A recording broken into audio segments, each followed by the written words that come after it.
because I think also for a lot of people, when you jump in, you're so excited about what you're trying to do and what you're trying to accomplish that you're not aware of the process.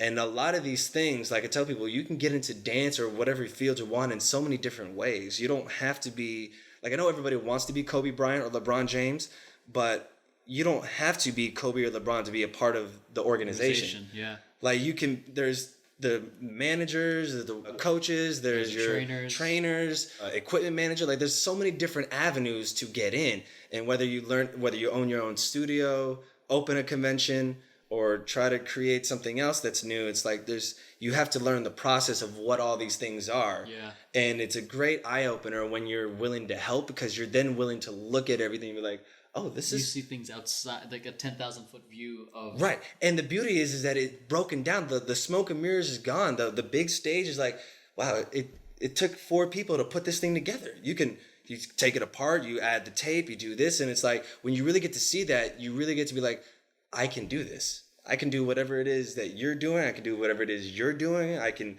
do that too. Like it also got me into the production side of things, where I looked at cameramen. I'm like, these guys are walking around holding the camera. I could do that. Oh, I could do that. I can go edit this. Like when you get to see the process and you're aware of the process, it makes it that much easier and demystifies it so that you can kind of find your way in.